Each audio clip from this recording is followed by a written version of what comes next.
Jump right into it. The Pittsburgh Pirates just played a very competitive series in Atlanta over the weekend. Me and Gary have some early thoughts on the offseason and the biggest need for the team and the Nationals series preview that we have to start the week here on Locked On Pirates. You are Locked On Pirates, your daily Pittsburgh Pirates podcast. Part of the Locked On Podcast Network, your team every day.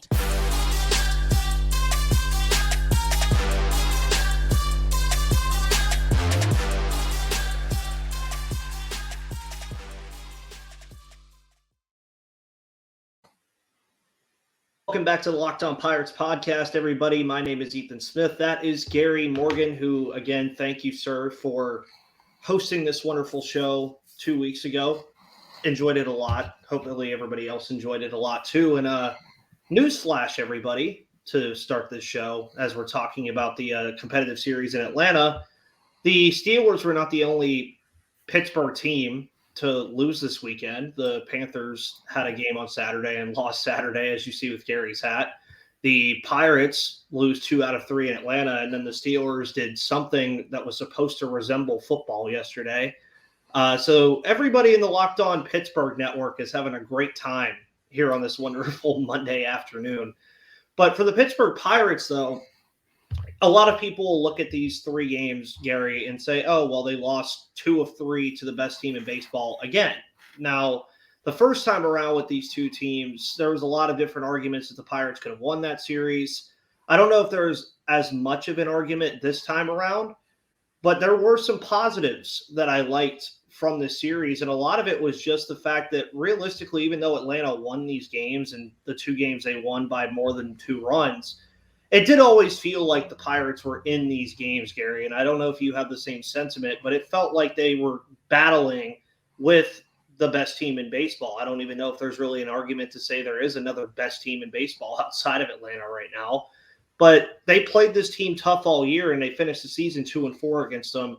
So competitive series like this against top teams like this, what's your thoughts after watching this series?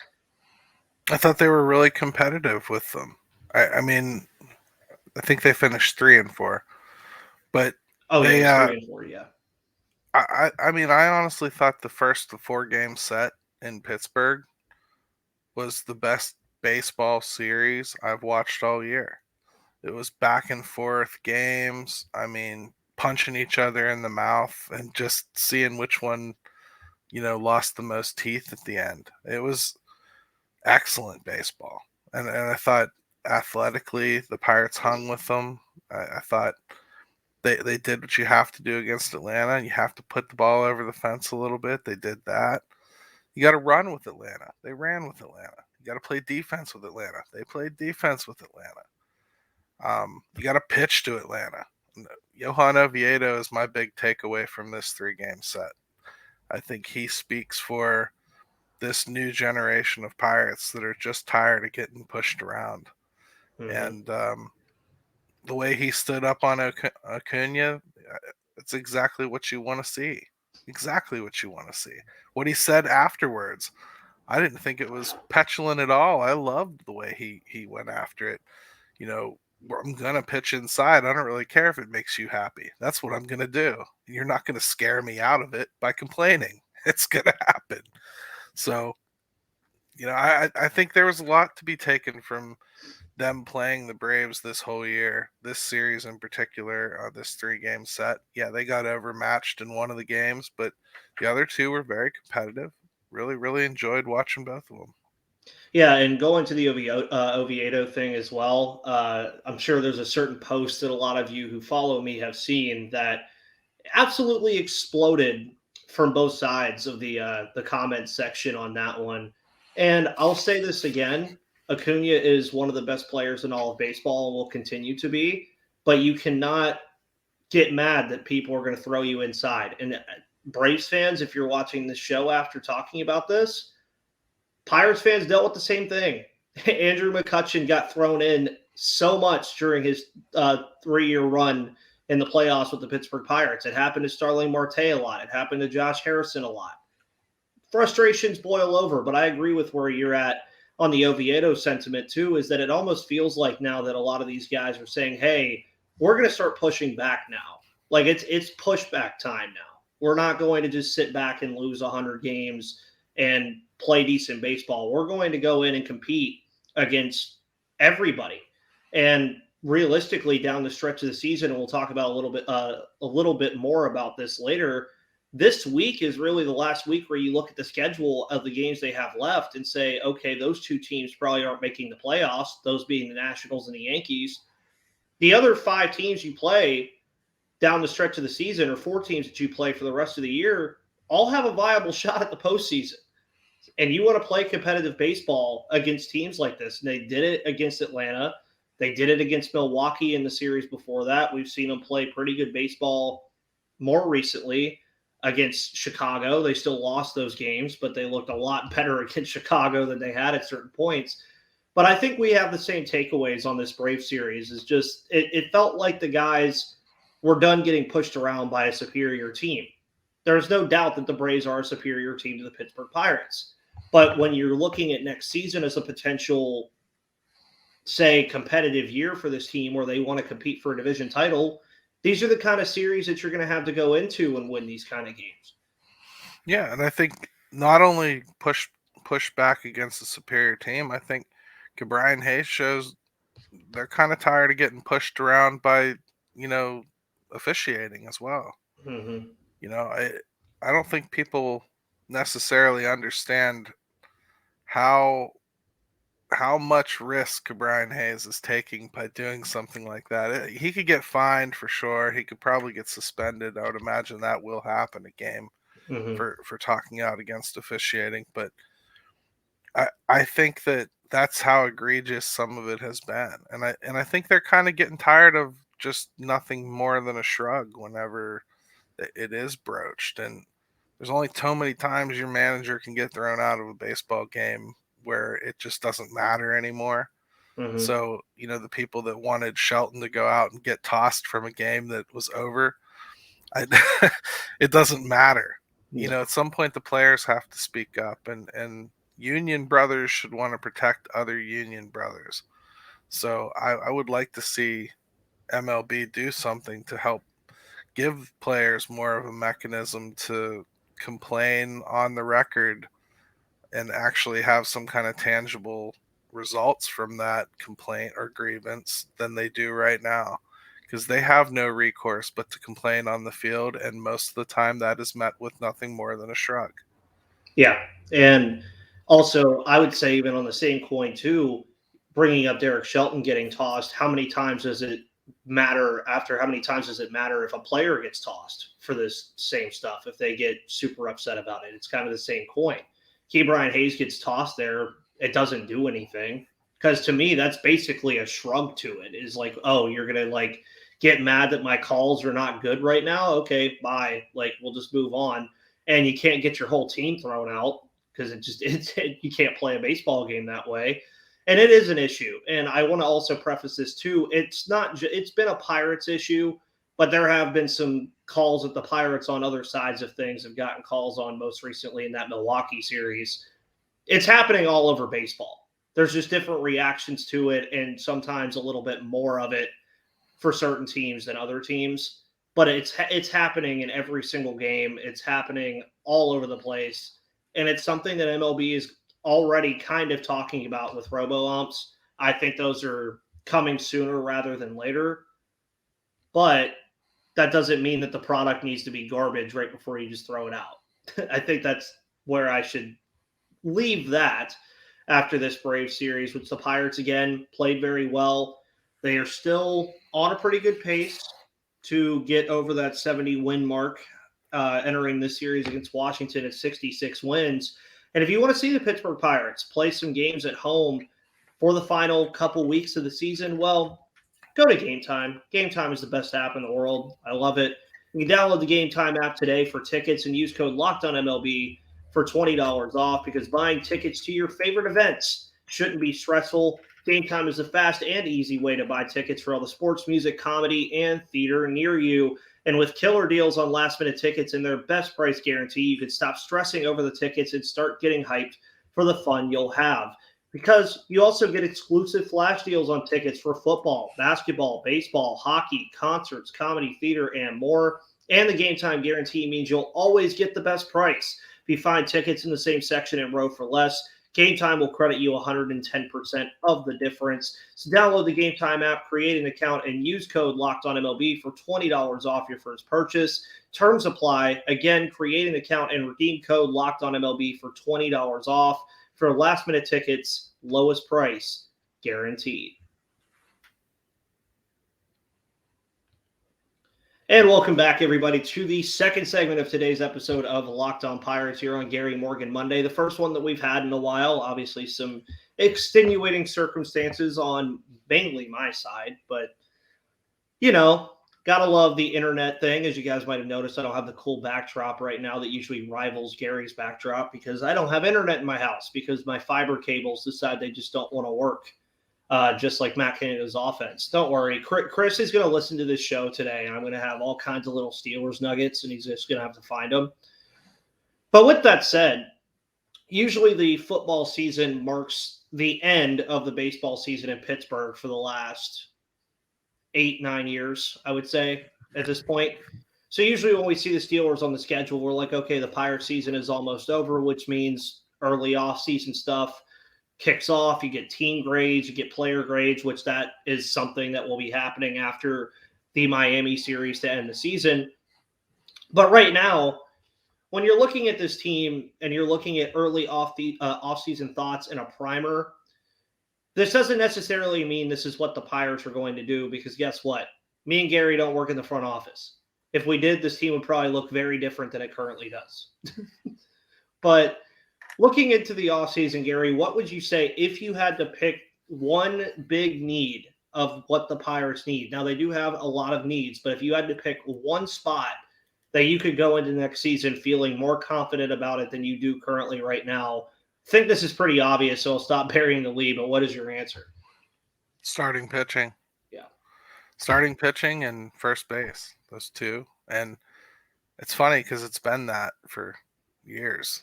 And, the only thing we've really ticked off there is catching. I think we've kind of secured catching at this point. So all in all, you know what the problem is. You know what they have to do. It's just a different quality I think they need to go after this year. And I think they need to do a little bit of a better job laying plans in the background for the succession of those positions. When first base, if you go out and get a Carlos Santana again, which just continue to hear that name brought up over and over again, sounds to me like that's a possibility at least. You bring him back again, well, you can't bring him back with no plan for succession. You got to have a first baseman coming, and it can't be just like, oh, well, maybe Mason Martin will figure it out. Maybe Nunez will figure. You got to have something better than that. It's got to be one of the bats that you want to see. Do something proactive and move somebody there in the minors so they're ready for when you do it. Don't wait until you trade him and then go, oh, we don't have anything to replace him. That's your problem if you don't have anybody to replace him. And if the only solution to not replacing him is that you're going to be better this year so you won't trade him, well, you're still kind of not fixing the problem for 2025, are you? So either way, you need to address it. That's all I'm saying is this year, I don't want you to just fill holes. I want you to fill holes with an eye towards the future. That's all. Yeah, and I think that's the sentiment that a lot of fans in Pittsburgh will feel at this point. We've seen it for the past 3 years now with starting pitching. They go out and get a Rich Hill. We knew he was going to be traded at deadline time. We knew that Jose Quintana was going to be traded at deadline time. Tyler Anderson was more of a, okay, does he figure it out and be good enough to get traded at the deadline? He gets traded too. And now the spot that you're in pitching-wise as well is, yes, you can go down the line, folks, and you can look at all the great pitching prospects that the Pirates have right now that are good on paper. You're looking at Jared Jones. You're looking at Paul Skeens. You look at Bubba Chandler, for instance, Thomas Harrington. There's a lot of guys that they have there, but as Gary's alluding to, you can't just sit around and wait for those guys to be ready because, newsflash, none of those guys outside of Jared Jones and Paul Skeens are going to be up here until 2025. So are you just going to have a whole season where you just don't have pitching? Now, I will say this too, and I alluded to this last week. Roansy Contreras and Luis Ortiz taking the steps back they did arguably hurt this team more than O'Neal Cruz's injury in April did. Because maybe it's an interesting way to look at it, because let's say that Ortiz and Contreras were at least passable pitchers right now that could at least pitch at the MLB level. You still have a 4-man rotation at that point. But I mean, right now it's Keller and Oviedo with a mixture of Andre Jackson, Thomas Hatch, Bailey Falter, and sometimes Colin Selby as an opener. And I think Ortiz has had 3 consecutive starts in which I think he's shown some promise, and the velocity is back a little bit. It does seem like they've identified what his issue was, and it really might have been him not working hard enough. To me, next year is different. And I'll use Paul Skeens to illustrate what I'm talking about, because I think a lot of people are going to want him to start immediately. And I'm not going to get into whether the Pirates should do that or they're being cheap or Super 2 or all that crap. What I'm going to say is, from Ben Cherington's standpoint, this offseason, I would much prefer he go into the offseason not thinking that Paul Skeens is going to factor in at all. Mm-hmm. I don't want to even pretend. I don't want you to leave a spot open for him. I don't want you to head to spring thinking that he's going to just blow the doors off everybody and you're going to be left with no choice. None of that. Fill this rotation professionally. And I mean, you have Oviedo, you have Keller. That's the only 2 I count on next year. I go out and get 2 more, and I leave 1 spot open for somebody like Ortiz or Contreras or Priester or somebody like that to go ahead and win the spot. That's it. Skeens, even, if you want to throw him into that. Don't count on these rookies. Don't count on these guys that got a cup of coffee this year. If it happens, great. Then you move out these veterans that you brought in. Fine. Congratulations. Don't count on it. Come to spring ready with a professional rotation and let the chips fall where they may, and realize that injury happens. Mm-hmm. Be ready for it. If Skeens is what you think he is, ain't nobody going to block him when the time comes. No. So block him. Block him on purpose. Yeah, because I mean, and then at that point, what you're telling these guys too is you have to wow us to get into this rotation. And I think that's the way that they should operate, is they should be making guys have to work for these spots now.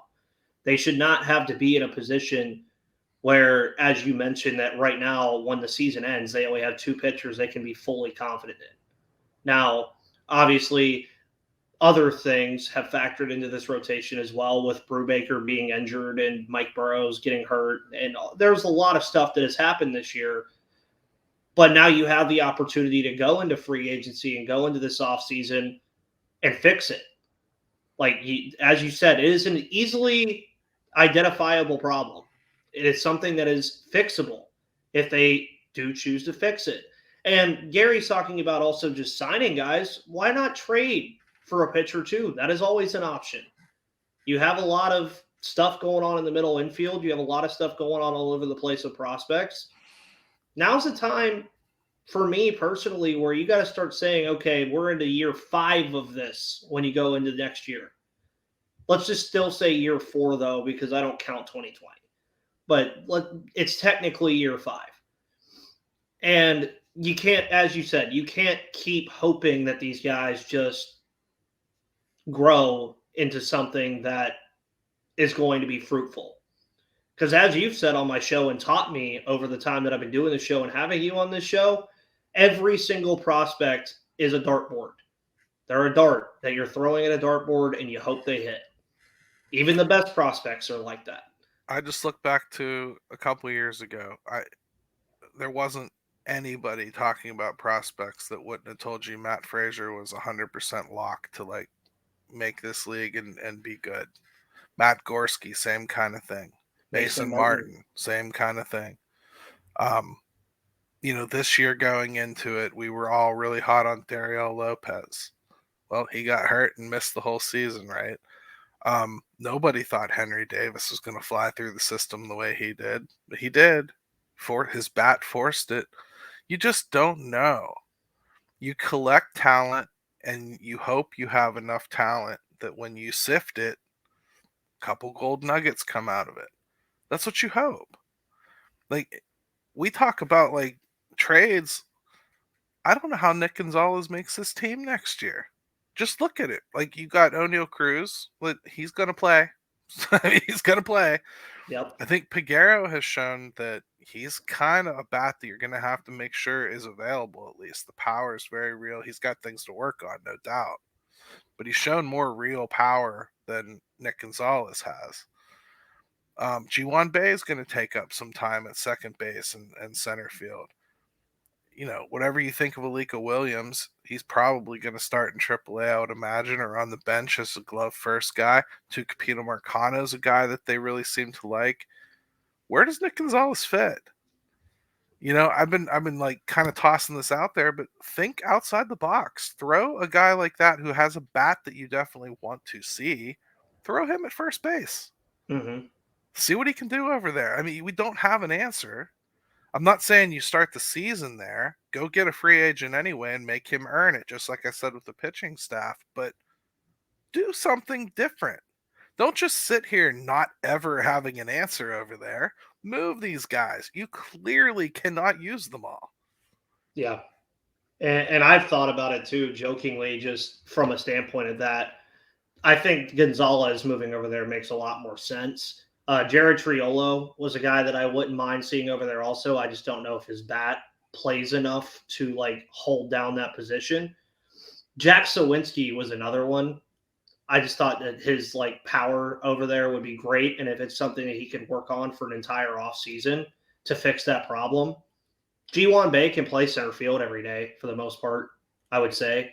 I mean, he's not going to do it at an elite level, but he's very, very good in that area, which is why he plays there when Sawinski isn't there. So, yeah, they have a lot of things that they need to do and that they need to look at. And for all of you people who, like me, who throw money at sports, because why not, go to Sleeper because it's way more fun. Get up to a $100 match on your first deposit on mobile only at sleeper.com/promo code locked on, because the MLB playoffs are right around the corner, which means the clock is ticking on your chance to 100 times your cash on daily fantasy baseball. Baseball has never been more exciting than it is now with studs like Ronald Acuna, Mookie Betts, and Shohei Ohtani. Pick more or less on stats for these stars like home runs, hits, strikeouts, and more for up to a 100 times payout on Sleeper. Get your picks right, and you could win big. Use the promo code Locked On, and you'll get up to a $100 match on your first deposit. Terms and conditions apply. See Sleeper's terms of use for details, and enjoy, because Sleeper's really, really fun, and go make some money.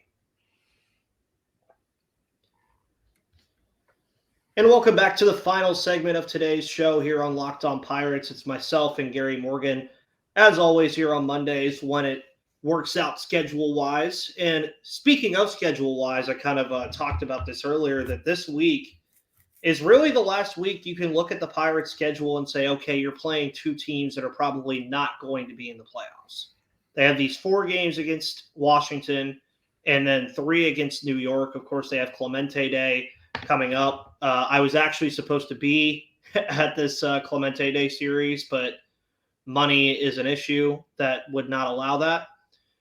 And you look at this series and what the Pirates can do here. So it's a 7-game week, and they enter it with 66 wins.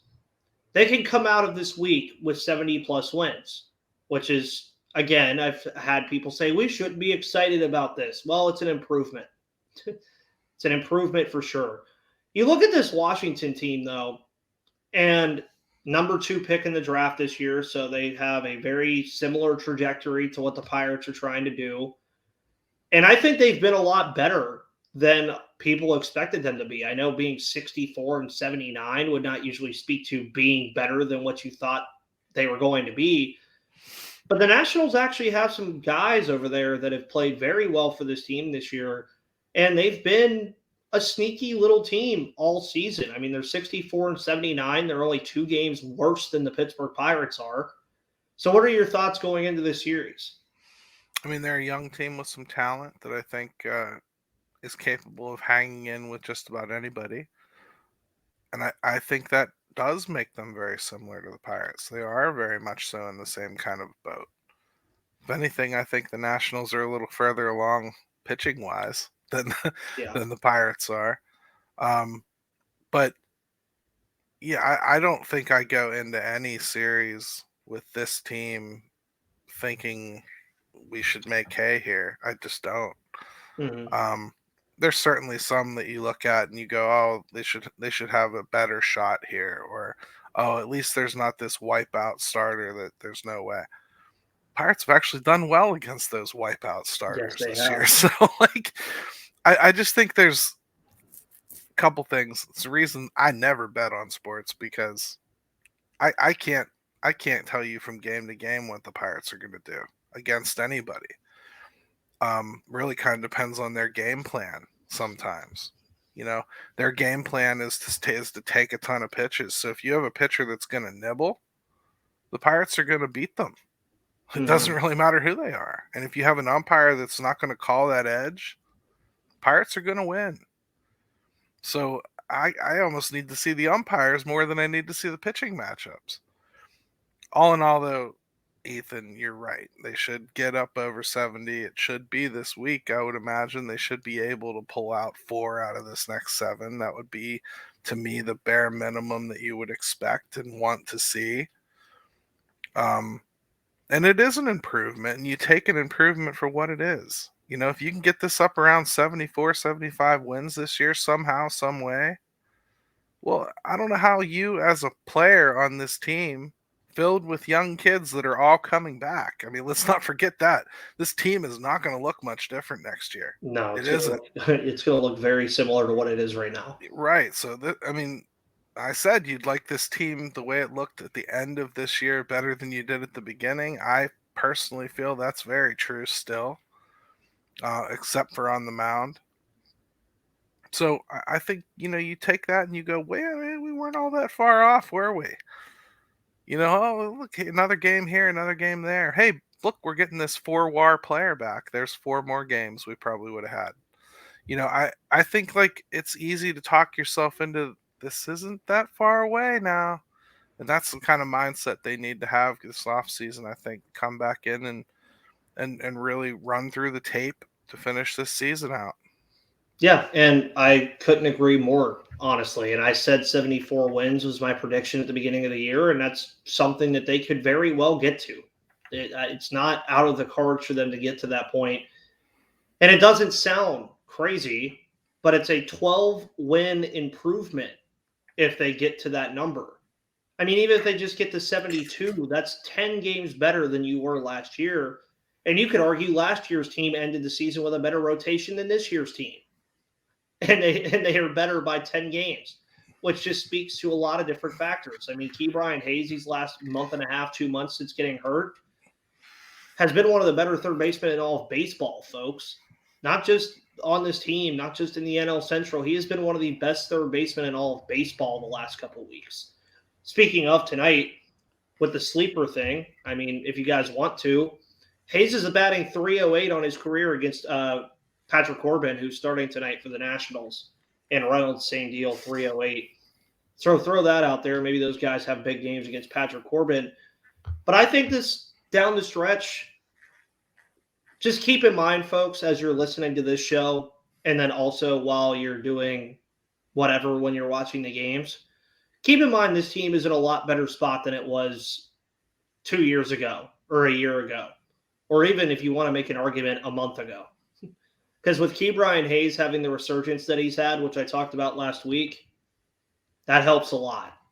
And I hope if he plays like that on a consistent basis, or even a fraction of that on a consistent basis, yeah, the Pirates are in a good spot. Thank you guys for tuning in, as you always do here on the Locked On Podcast Network, where it's your team, your Pittsburgh Pirates every day. You guys already know Gary has his 5 thoughts at 5 today that should be on time this week, I would imagine. Yep. And then, of course, the Pirates Fan Forum on Thursdays. Those always a good time. If you still haven't watched it, I know it's like a while ago, but the anniversary show was pretty fun. If you haven't got a chance to watch it, there we go. Losing my mind over here, guys. But by the way, 4-game series kicks off tonight at 6:35. Patrick Corbin is the starter for the Washington Nationals. The Pirates, of course, have yet to name one, so we'll see what happens. So we'll see what happens there. Who knows? It could be Bailey Falter. It could be Thomas Hatch. It could be me. Maybe you'll see me on the mound at some point for the Pittsburgh Pirates as an opener before we bring in Andre Jackson or whoever. But with that said, I'll stop rambling, guys. Thank you so much for tuning in. Have a wonderful rest of your Monday, and I'll see you on the flip side.